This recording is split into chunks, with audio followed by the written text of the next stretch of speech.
Man, Dax and Connor are going to be pissed when they find out. Well, that'll never go live. No, we used to real one. For all those listeners, like, what does that mean? I kind of had to redo my soundboard, and you might have a new humans sound that is a little different than the original. And also, I put the wrong intro in as we got started. But way to go, George. Way to go, George. All anybody needs to keep in mind is that my opinions represent everybody and are explicitly supported by everyone. Oh, that's my all we need to remember. Goodness. It's amazing. Sheesh. I know. Wish I had to wield that life. kind of authority. To wield that kind of authority, it's a lot of responsibility, George. It's very difficult, but I am excited. We have a very special guest today. We have our very own Chad Hohn, a HubSpot technologist and super admin for more than 4 to 5 years now, currently at Roofing Business Partner. But George and Chad, I want you guys to take it away because there's a very special story about Chad joining us on today's podcast, isn't there? Yeah, without a doubt. So it's funny because, first of all, Chad has been a baller in the chat pane for many episodes. Chris, Salim, Chad, other folks just kind of dropping joining bombs. us in the live audience. Yeah, exactly. Joining us in the live audience, as more could do. They could, go to the community. You're going to see the event. You can sign up. Then you get notifications. It's a wonderful world when you do things automatically. Anyway, moving forward onto the actual reason of why we have Chad here is he reached out via the community. And I love when conversations start in the way that Chad started the conversation, because he goes, I'm not sure if y'all, by the way, North Carolina, that's nice and Southern. I'm just going to throw that out there. I'm not sure if y'all are open to it, but I'd love to come on sometime and discuss, which is what we're going to discuss today. We'll talk about that in a minute. But first of all, Chad doesn't know how open I am to new ideas and how open I am to doing almost anything that would educate the people who listen to the HubHeroes podcast. So I was like, I got to that part and I saw Service Hub conversations inbox, and I was like, well, we've done a couple episodes on that. And then I saw this word, or words actually, help desk, to which I responded, email sent, let's get you scheduled. And here we are. Chad, you excited to be on? Are you excited to meet the leap from audience to guest? Yeah, never done that before. I'm definitely really excited to be here. It's very happy to be on the show with all you guys. I mean, you guys have so much breadth of knowledge and experience in HubSpot. And, I've been at it for a while. And I think the cardinal thing that I've learned so far, and I think George and I have talked about this before, is that, the more that I learn and know, the more I know that I don't know about HubSpot, because it's growing so fast and rapidly. But, there's always something more to learn, and to be able to contribute what I know, but also gather more from more people. I mean, that's the whole point of the HubHeroes community and the HubHeroes podcast. I love it. Yeah, I love that so much, because I feel like I should beg for an amen in the chat around the fact of that. Man, I've been doing this bad boy for almost 11 years now, maybe a little over 11 years. And I still wake up mornings and go, huh? Where'd they move that to?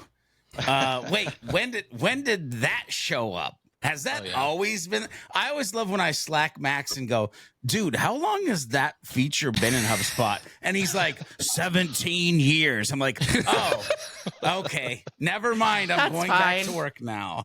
It happens to me all the time. I'll roll up and I'm like, oh my gosh, check out this new feature. And George will be like, so Liz, so we're not going to tell anybody that you just found that, right? We're just going to leave it. That's fine. It's fine. Yeah. No, I remember being in front of a group of 90 new hires in front of a projector and walking through how to build something. And then all of a sudden I click a page and I'm like, that's different. And I would just always spin it and I'd go, this is one of the best parts of HubSpot, guys. We're always making it better. So let's figure it out together. And not to derail us, I want to tell a really quick story from work. That I'm on the YouTube product team now, and we were debating whether or not we were going to do this video, because we know that parts of the UI are going to change. And the hardest thing in the world for me was we're used to this. like, as long as I've been using HubSpot, as many times as I've come in and it's just a completely different HubSpot, and it's like going to a bar that got renamed and it's like, oh, this place is nice. And it's the same, but it's different. And it's like, you know what? I'm just going to find it. It's part of the experience. I love it. Yep. But yeah, it's one of those things that we innovate so quickly. Is like, we don't get a chance to talk about it because the innovation happens so fast, but we're getting better. We're getting better. Facts. All right. So speaking of innovation, we are going to be digging more deeply into the HubSpot Service Hub today. We have a couple of topics that we want to hit, but what we're really talking about today at a high level is what it takes to execute a really well done customer support strategy using Service Hub. And we're going to be talking about Help Desk, which, George, you already touched upon a little bit, but we're going to get to that in a little while. But first, I want to start with one of my favorite topics, which is mindsets. So when we think about mindsets, what are the mindsets that we want folks to have when thinking about how to develop that clear customer support strategy so they can truly help them and also delight their customers? Yeah. I mean, I think one of the mindsets that I go into is, definitely the human experience, right? But there's two human experiences here that really need to be considered. Actually, sometimes three. And what I would say is when I'm, looking at some sort of a help desk type experience, HubSpot or not, whether it's Service Hub, whether it's Zendesk, whether it's Intercom, if I'm going to build out that process at a high level, I need to know that handoff of information from first level support to, if I'm a SaaS product, developer level support, and how that happens and what kind of tech stack is involved in that, as well as how the customer experiences that handoff, and if they even know or need to know that transition, that ticket or that issue is being moved from one place to another. I have some Max, thoughts on George, mindsets. Devin? Yeah. Let's do it. Yeah. So, I think whenever you're getting in front of HubSpot for the first time and you're like, hey, we've got these whole, these suite of tools, that we can use to set up some kind of support or service experience, like whatever it is. You need to think about a couple things. One, am I making it really, really easy for my customers to find all the different avenues in which they can engage with our support or service team, right? So when they come to our website, how hard is it for them to find what gets them in touch with us, right? But I think the other thing you should be thinking about too is, what are you doing to enable folks to self-service, right? Having to talk to someone should be like a second layer, if you will. You want to be thinking about how are you creating a heat shield for your service folks so they can really focus on the really tough problems, and how are you making it so the majority of the easy problems to solve, right, those are you're enabling your customers and empowering them to self-serve those own issues, right? So that's why things like knowledge base is really great, right? Because it makes sure every single person that hits you up asking how to reset their password doesn't take the time of a service rep to do that, right? Like they can go read an article and figure that out, right? But if they are having, a more fringe issue or something that's not like a common FAQ or like whatever, you got to make it easy for them to actually get to a human to solve that problem, right? So HubSpot gives you a number of different ways to do it, right? Whether it's live chatting, filling out a form, right? If it's more like get back to me later, team email, right? They make it super easy for that customer to engage with you the way you want to. And I think we're even doing inbound calling now. I'm pretty sure we're getting close to it, right? Like channel, yeah. Yeah, right? So it's if like using a HubSpot number, yep. Right. So it's like, oh, all of a sudden you have all these really great ways of getting people in touch with you, but you have to balance that with the idea of making sure the folks that are taking up your rep's time are the ones that should be, not the ones that shouldn't be, right? So how do you balance that? How do you keep your customers happy? That's like a little bit of a tightrope walk, right? But then past that too, the other mindset should be, how am I enabling those humans to help the customers, right? Am I putting the resources in front of them for them to be able to answer certain questions? Am I giving them stuff inside the tool that reduces a lot of the manual work and the repetitive work, just like we obsess over reducing repetitive work for sales reps? Are you doing that for your service reps, right? How are you managing? How are you using these tools, not just to like, make sure we're helping people, but like reducing burnout of your sales teams, right? Or your service teams, right? And I don't think we're thinking enough about that or at least the customers that I talk to aren't. So I would encourage them to do. And I want to shut up because I can keep that rant going for hours. Yeah, no, and I would double click on your rant and I would listen to it for hours. But here's the thing, I have to double down because as everybody knows, well, actually, before I go into my thing, by the way, I just want to say hello to Ashley from Hawaii. And also I saw Shannon from Calgary, Alberta, Canada. So this is amazing. Like the Hub Heroes chat, we got some new folks in there. So welcome to the crew. Now let me go into my diatribe here. Hey, let's go. They're representing as they should. So you all know that I love the humans. And you know that for me, I've talked historically in the podcast about the education side of this, right? Creating content around the written word, creating content around the video, creating content around audio or podcasting. And so that's the mindset of communicating as an educator to the way that people like to learn. Well, there's a mindset that unfortunately probably many organizations that are listening to or watching this podcast in the community or on their favorite podcast app have come to believe is, okay, we have a website page. It has a form. They can submit the form and create a ticket. Let's go home and eat bagels and lox for the rest of the evening. This is not actually service or support. This is not actually a help desk. It is a start to it. But the mindset that I want to double down on here is the mindset of communication and understanding that somebody might like to communicate through that form. Somebody might like to communicate through chat. And honestly, I don't give two squats if nobody on your team wants to man a chat. It's not about you. It's about them and how they like to communicate. We need to understand that some people might like to communicate through email. I freaking hate email. But some people might love email, and then others might want to call and actually talk to a human. Now, here's the thing. If you look at HubSpot, and one of the things that I've loved about HubSpot forever is that you could chat, you could email, or you could call and get the support that you needed. If, Max, we have reached the level of this knowledge article makes 0 sense or there is not one on the internet. And so as you move forward, make sure you're paying attention to, do we have all of the channels? By the way, I didn't even mention WhatsApp. I didn't mention the Facebook Messenger integration to your like all the channels in all the ways that the humans could want to communicate with you and say, hey, my ish is broken. We should probably have those in place. Yeah. So for me, I just have one thing that I think, well, I guess technically two.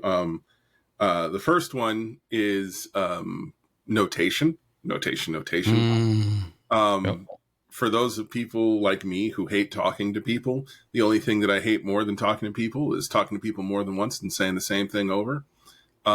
So please document, notate, put in thoughts, call conclusions, even if it seems innocuous, anything to make that transition to another rep if needed as smooth as possible. But with that being said, train and empower people for first call resolution. NPS scores go down the more people you talk to, the longer it takes to resolve an issue. So you should train and empower people for first call resolution. And if you don't, you're definitely doing yourself and your customer a disservice. I want to throw in one more thing here, Liz. I know that you have to herd us like cats, and I'm fine with that. You're good. But I do want to add one other thing in here. I just recently did an interview with Jay Bear, and we were talking about his new book that he has out. And one of the things I would say to support teams and help desks and all of that is the other thing that I would have on a mindset level is rate of speed, meaning the quicker that you can get to letting them know that they have support, that they have created a ticket or started a conversation, will actually buy you patience and understanding in the long run. But if it takes you 6 hours or 2 days to get back to the ticket, trust me, the human that you interact with will be slightly PO'd.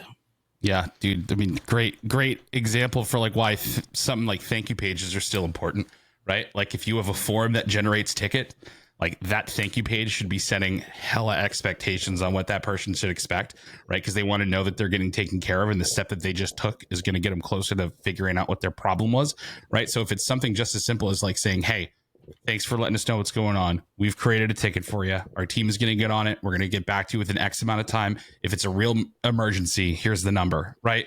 Like that'll take you 8 seconds to set up in HubSpot, but it will also like stop all the customers that go through that, experience from being like, wait, are they even going to get this? Like, what the hell even happens now? What do I do? Just wait around? Like, and you want to make sure you're not creating more agitation for that person who's eventually going to have to pick up the phone with them or like answer, right? Because they were left with just ambiguity about what's going to happen with their problem, which makes things 10 times worse. 100%. It leads right nicely into my mindset, which is very simple, which is, so before I got into inbound, I actually spent about 5 or 6 years working in customer service. There was a time that for a very large company, if you wanted to speak to a supervisor, I was that supervisor. I was yelled at a lot. It was fun. Liz learned a lot. But what I will say is this, one of the things at that time taught me that I think a lot of people forget, particularly if they don't consider what they do to be a traditional product or service that requires customer service, your mindset is simple. Your customer service is a product. Your customer service is equally a part of the product that you are selling, whether that is a good, whether that is a service, whether that is something else. It is not separate. It is part of the entire experience somebody has with your brand and what it is that you do or sell. So if that part is not something you are paying attention to, you have a problem. You need to be looking at the way you service and support your customers. It can't just be, well, good, we got them to buy the thing. Oh, good. You know what? Whoever's handling the execution of the product, they've got it. No, that's not how any of that works. Now, I want to start digging more deeply hang on. into. I want you to dig in deeply too. But I have to call out that Nick from Fargo. First of all, that's a great use of chat name, by the way. Says Fabulous. Little promises to keep. Little promises to keep. Listen, ladies and gentlemen, one of the things that is a business differentiator is if you promise to take care of your customers and you truly do follow through on that promise, you will win. You will be a winning company just based off that. Also, I love that Nick from Fargo knows us so well that he says Liz has so many friends named Karen. Okay, Named go Karen. ahead, Liz. Yes. Yeah. Yes, because literally we are like 20 minutes into this episode and we are on question 1, guys. So let's move it along. All right. So I want to get into something that I know is very near and dear to Chad's heart. So Chad, I want to come back to you. Let's talk about the unified conversations inbox explicitly. Mm-hmm. What are the things that people should be thinking about, whether it's specific aspects, features of that tool when they're developing their support strategy? What are your favorite go-tos there? Yeah, so really, if you go to the certification for Service Hub, right, they sell it all in that first video where they're talking about your customers are now omni-channel. I mean, we need the voice, like omni-channel. And He came ready. He came ready. This is a good day, ladies and gentlemen. This is a good day. But they're omni-channel, right? And what that means is there's just like George was talking about, they're coming through so many different avenues. Now, I mean, like the conversations inbox is amazing because you have all these things that create help requests and you can manage whether or not that conversation is done. But I think the first thing that I think of too, when I get into that omni-channel inbox is it's almost got the wrong primary object, right? A conversation being the primary has caused so much confusion for people. So that's something that you really need to consider in your architecture of how that stuff gets handed off. And that goes to the other thing that's near and dear to my heart, which is, we may talk about this a little more later, the T's of Help Desk and what it truly means. Ooh. Do we all just need a moment to sit with that? Well, so it's funny because my brain got stuck and teased at the same time. Meaning, when Chad That's dangerous. used the verbiage of, well, first of all, conversations is the wrong object to focus on. I was like, tell me more, please tell me more. And so I was stuck there. And then also he's like, and we might talk a little bit about this thing called Help Desk. And I'm like, I don't know which way to go. Right. Like- yeah, it's hard. There's so much to unpack there, right? I mean, when you really get into it, this conversation represents kind of a thread, but a ticket represents an issue, right? And sometimes if the first thing that happens when a conversation is started is this thread is open and it's related to a ticket, what do you do if you have more than one inquiry related to the same issue? That's the problem that conversations inboxes have had. And that's the purpose of Help Desk. Is it's like you're learning cross-object reporting for the first time. Like, hey, I get into reporting and I love single object reporting, and the single object report builder is super dope because it's easy. And I'm thinking about deals, or I'm thinking about contacts and I report on it, and it's a contained nice little box. But like, human interactions are so multidimensional that this issue needs to be the primary thing. So it's like, if I want to report on revenue, but I leave contacts as my primary object in my report builder and I use deal-based filters, then I end up with the same deal in my report multiple times. And I think I'm doing way more revenue than I am because there's 3 contacts associated to the one deal, because that's my primary object. Same problem with the conversations inbox, right? So are you talking about, Chad, like the issue is that like the conversation and the ticket itself are fundamentally separate things? Yes, right. Correct. So the issues come from, if new conversations open up, how do you associate those back to tickets? And I don't even think I ever like tried to play around with that, because I mean, the thing that I always kind of like recommended people do is to keep that conversation open as long as the ticket's still open, because you know how you can like close conversations, because they did they introduced that channel switching feature a while ago. So like the idea for that, for anyone who's watching doesn't know, is like, hey, someone starts with chat, right, and you're chatting with them and you're talking and everything, and then they leave. You can switch that to being able to just like turn it into an email and it stays within the same conversations thread. Right. But then like you still run into issues where it's like, oh, cool, this is done, close the conversation. But then someone opens up the ticket again, like later, because the same issue pops back up. And then you're just like, well, how do I engage with this person here? And then you're back to emailing them off the ticket record. But that's weird if you're used to living and dying out of the conversations inbox. And it's like, what am I really doing? You know what I mean? Right. And it's also the other thing that's like kind of strange, too, is like, conversations. That tool came out when Service Hub came out. And I think the original idea is that they were going to be very close and tied together. But I think HubSpot realized, conversations inbox has use cases across marketing and sales too as well. And they kind of like detached the idea of it just being a Service Hub tool. But now it feels like, with what I've heard from about Help Desk, is that it's kind of coming home, if you will, right? And there's going to be more of a marriage between kind of what we understand as a ticket and what we understand as a conversation. But I don't know. I haven't seen it, so I haven't seen anything in the back end on that. Well, okay, we've already teased this a few times. Chad, for the listeners at home, let's go ahead and unpack this, because we've referenced Help Desk, something that is not currently, it's in beta. Is that correct? Yeah. Okay. Talk to us about, so explain to people who may not be familiar with it what it is, because we're now starting to dive into a much more complex area of this conversation, and I want to make sure our listeners stay with me. Sure. Yeah. So Help Desk, it's a beta feature. I was grateful and lucky enough to be one of the first alpha portals to get ungated on it when it was like barely running.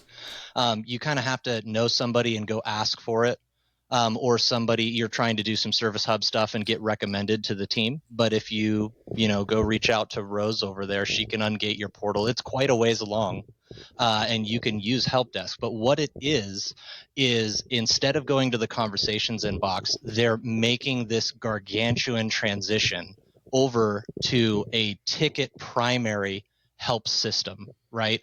I think at the beginning, when we were trying to unpack like, hey, well, the difference between a conversation and a ticket is difficult, the first thing that you can, if you've tried to build out a help desk or in the conversations inbox, it can be like tricky to the point where you kind of feel like conversations are the enemy, right? But they're not the enemy. They're just in the wrong hierarchical order. Like a ticket is the primary that could have many conversation threads underneath it, right? And that, I mean, you would really even want to be able to open up, let's say down the road when there's SMS threads, have an SMS conversation thread that's open natively inside a HubSpot once HubSpot calling advances to that. I'm not even sure if that's on the roadmap, but that's just where my brain goes with it, right?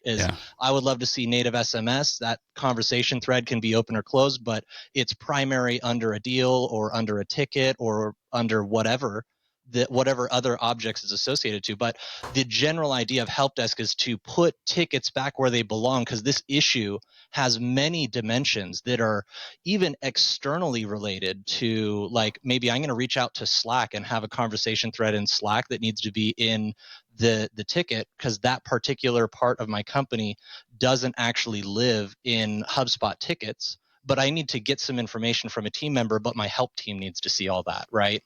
That's kind of the intent behind it, is moving everything into the ticket and being able to see every single ticket in your portal in help desk, but to be able to use filters to get rid of irrelevant tickets and then hook channels up to help desk that can create tickets, right? So it's very much like the inbox, but it even has a list view now, which is pretty cool. So you can have a list view inside of a inbox style view with private as well as shared views, which is pretty cool. So there's a lot of cool stuff coming down the pipe, and they have a very big vision. And I've really enjoyed working with the help desk team to provide insight. I mean, advanced SLAs are on the roadmap at some point, like, check this SLA, check this SLA, check this SLA, fallback SLA if you want. Really cool stuff. Chad, there's a quick question from the audience from Salim. When you say tickets, is that different from Service Hub tickets? So it would be all of the primary, of the ticket object.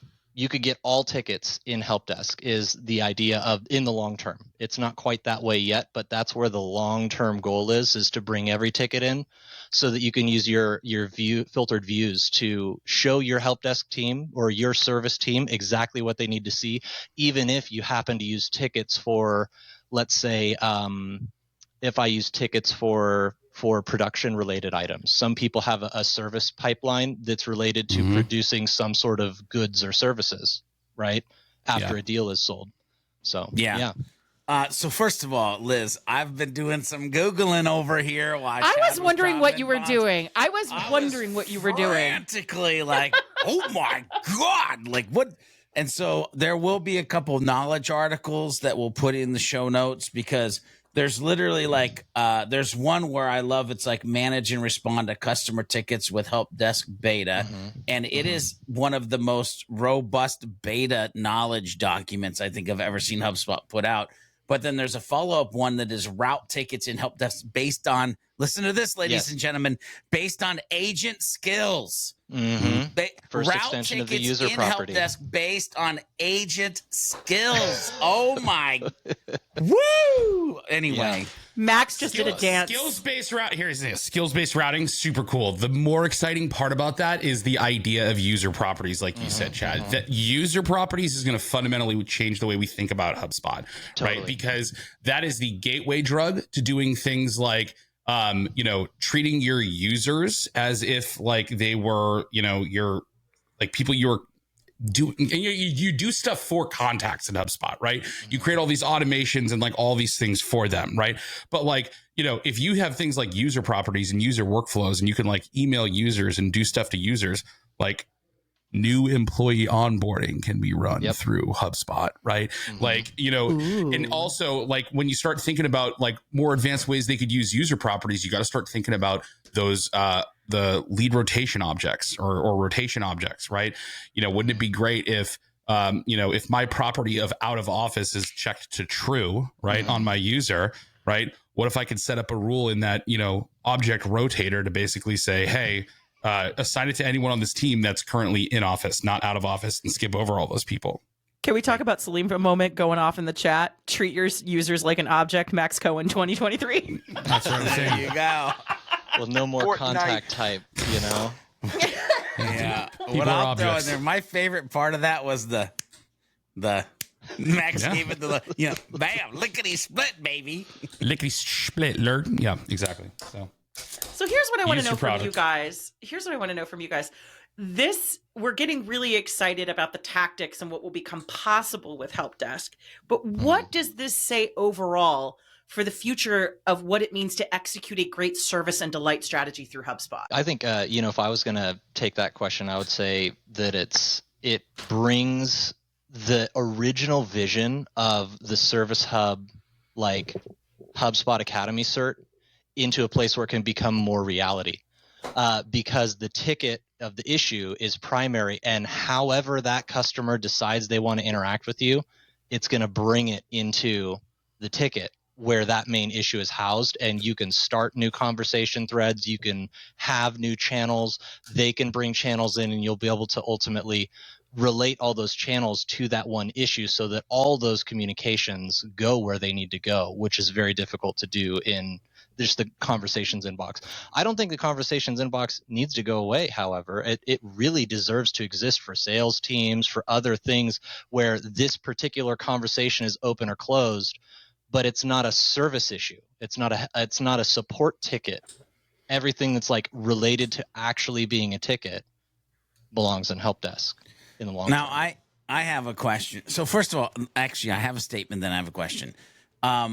And because we're bouncing around this idea that this helps us grow past what people once thought that you could do with the tool and processes, I get excited to think about building a VOC or voice of customer process actually with Help Desk and what's happening, and some of like Devin's notating and storing and getting information to the marketing and sales teams for like better alignment and strategery as they move forward.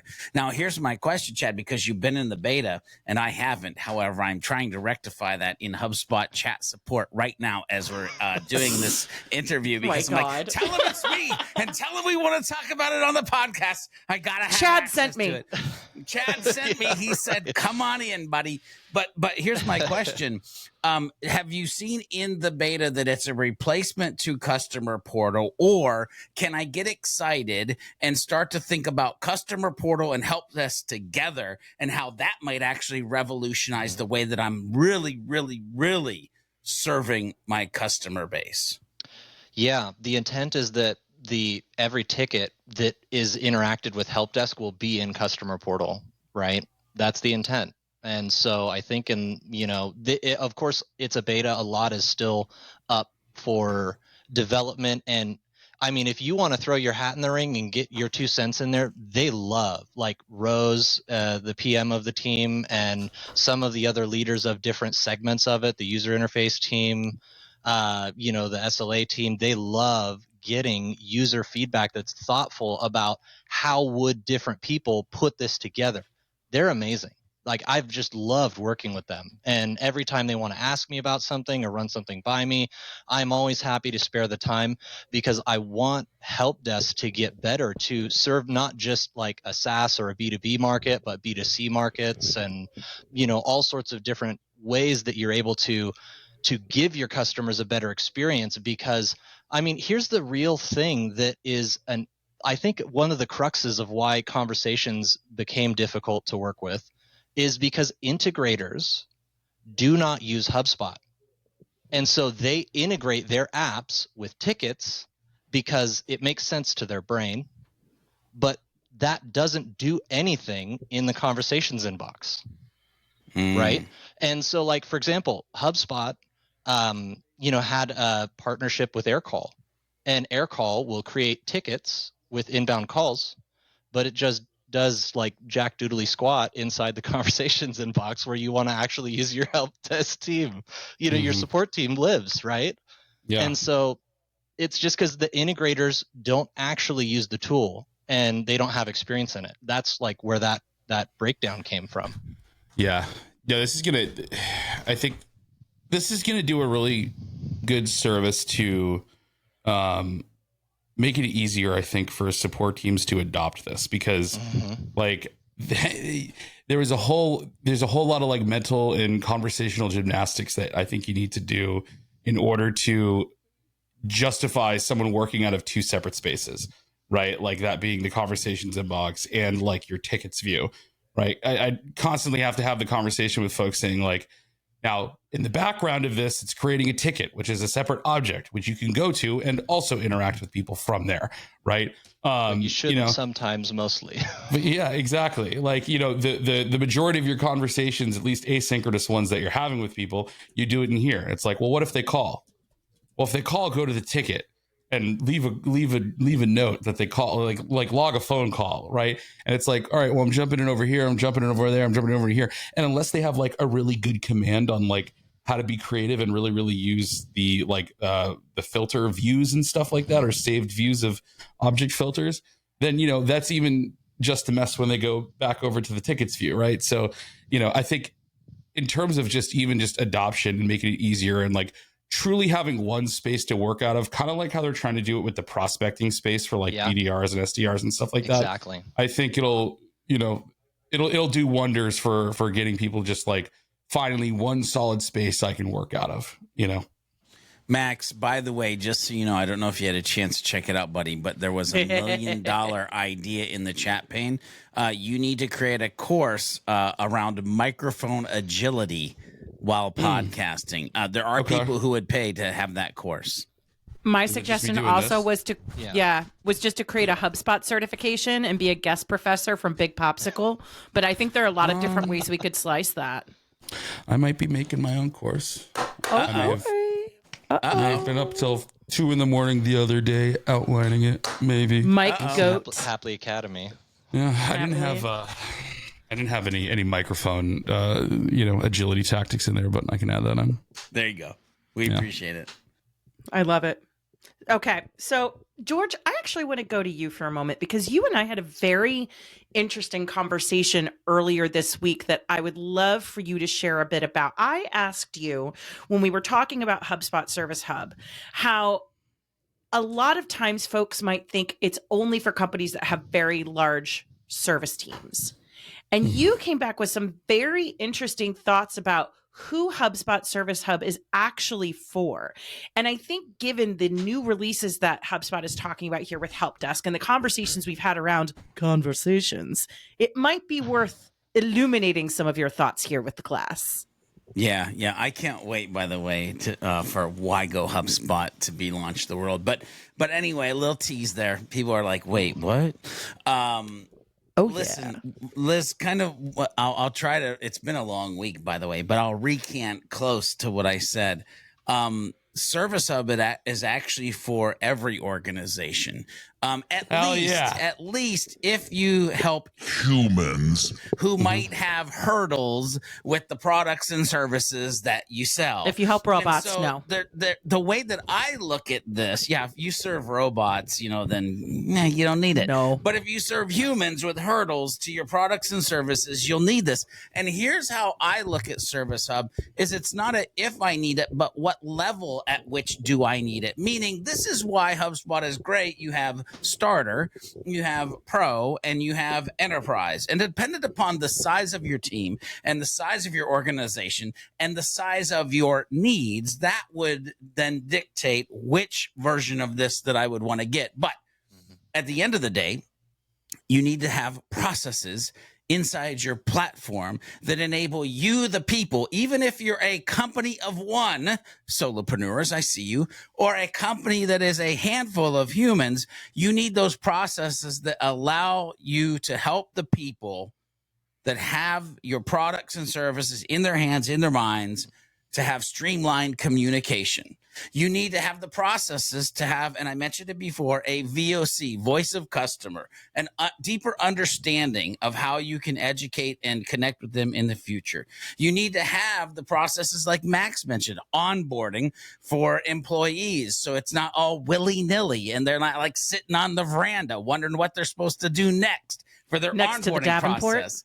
That's right. That's right. That's a callback to like ages ago with old man words. Anyway, this is like everybody needs that hub, but it always has historically, I won't say always, but thus far historically, it has kind of been the like, we don't need that part.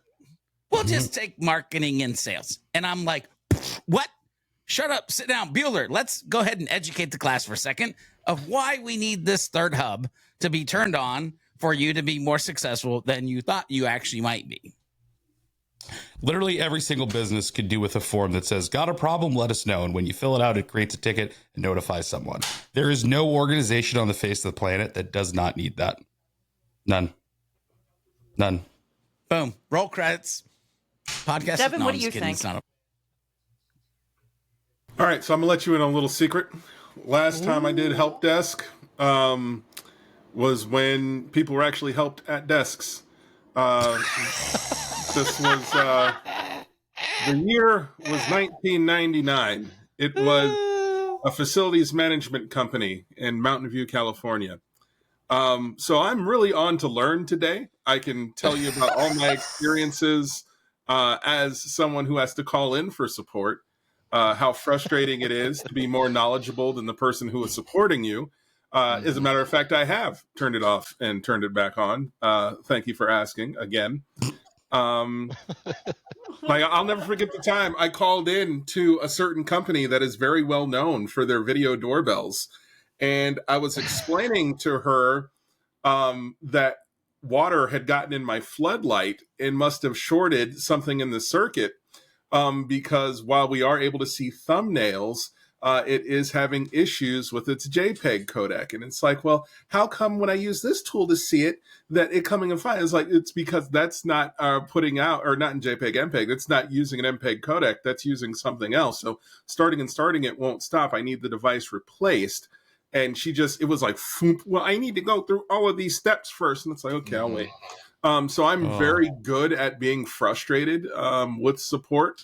But as far as creating a support process and tools, I am definitely the passenger on, and not even in the front seat. I'm in the back of the Uber on this episode. You're the kid in the back wondering when we're going to pull over and go to the bathroom. Oh, legs just swinging in the car seat. Just I feel like there could be a whole episode on like support teams that we've had to deal with. My family knows. Woo-hoo-hoo, I'm getting hype.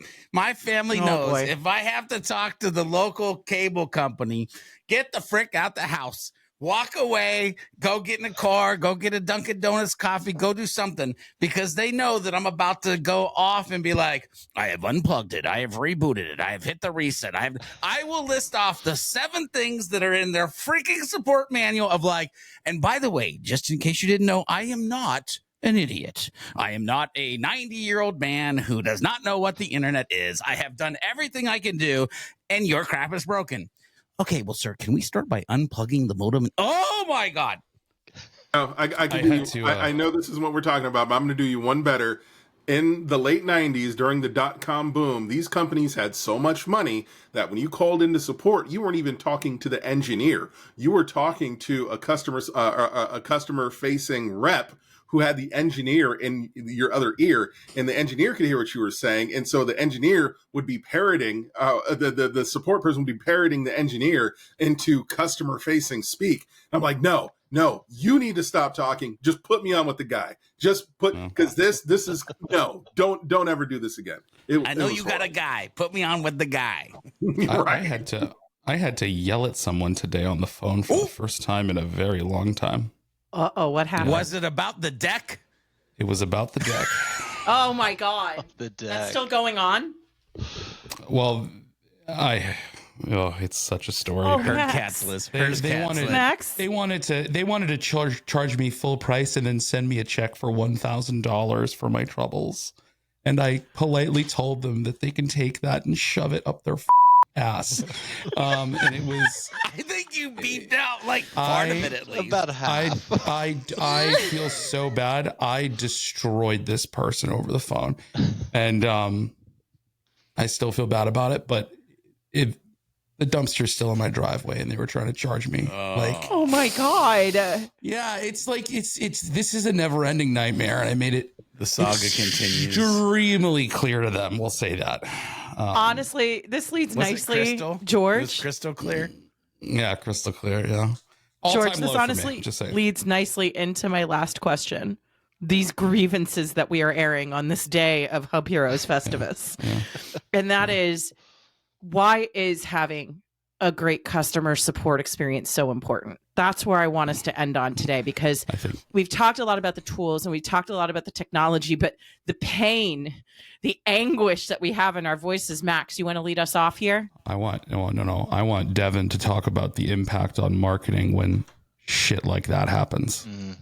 Oh yeah, no, you definitely asked me to pull out my Go off, soapbox. Devin. Listen, all right, here we go. So, first thing first, I'm going to talk about it from the professional standpoint, and I'm going to talk about it from from a customer standpoint and then a professional standpoint. From a customer standpoint, I will take your product and burn it and find something less good just for a better customer experience. I will go with number 2. I will take Wendy's fries over McDonald's fries if your drive-thru makes me upset. I am that person. Yeah, I said it. So here's the thing. From a personal standpoint, if I call you and I'm still angry when I get off the phone, I'm not calling again, and I'm not using what you got again. Like, oh my gosh, whole nother episode. Okay, from a marketing standpoint, here's the problem when you get bad support. From a marketing standpoint, we as marketers are the ones that have to deal with it, not customer service, because they already talked to customer service. They already talked to tech support. Now it's time for them to tell everybody about their experience. So now we got to mitigate the Google review. Now we got to look at them in the Facebook group. Now we got to look at them in Messenger, and everybody. Oh, but it gets better, because for some reason, the only VP they can find to talk to for some reason is mine. What? How does that even work? My VP ain't got nothing to do with it. Why? And then they're going to email me, the VP, and say, "Hey, can you find out what's going on over here?" I'm like, "Yeah, sure. The process is broken. That's what's wrong. It's all broken." Like, they seriously said, "Well, I don't know. Like, I can't help." And then and then now I got to deal with, "Oh, I'm so sorry to hear about that. And what I'll do is be sure to send your information right back into the broken process, and so you can do more of it." Yep. This is we talk about the flywheel. This is the equivalent of throwing a stick in the bike spokes, right? And then wondering why you fall down. Just stop immediately. It's like, for some reason, wonderful marketing experience, wonderful sales experience, and then the support experience stops, and the service experience stops, and then everything just stops. Why is our churn so high? Yep. So the reason this is bad for marketing, right? Because what I'm going to do with these people is I'm going to go to Google, Yelp, Houzz, literally every place that they have a presence that everyone's looking at before they buy services from them. And I'm going to give them a full, honest experience breakdown of what happened to me and how they have chosen not to make it right very deliberately. Yeah. I'm going to tell them how my family's life was at risk in certain situations. I'm going to tell them everything, right? And that is going to hurt them way more than, what's crazy is that companies like this are going to basically say, "Oh, I would rather just get the money from it and then like deal with it later." Right. But like, what they don't realize is how many people are going to stop dead in their tracks when they read what they did to me. Right. And that's going to be way more expensive than just making it right with me. Right. Mm-hmm. And, so it's like, when we think of the physics of the flywheel, let's look at where delight connects to attract. Right. That is getting like snapped in half at this moment, and the wheel can't spin well when that's broken. Right. So that's why this is important. Like, just like, before you start getting serious about your marketing, word of mouth is what keeps your company alive. It's also what kills you. Right. So it's super, super important to figure this stuff out. It's not all about just dumping as much money as you can in sales and marketing because it makes money. Right. You got to, invest in the thing that keeps it there too. Chad, what about we talked about the service people in the corner. Yeah. I was actually just going to chime in with something that our roofing companies do. Some of them will hire somebody specifically after the entire project is complete, and they literally pay somebody to take the warranty they get from the manufacturer, put together a little folder with a nice little picture in there, and go hand deliver it to the house. And they deliver that, and that person will receive gripes from the customer about they stepped on my rose bushes or there was a nail in my driveway or whatever. And they're really the gatekeeper to that reputation.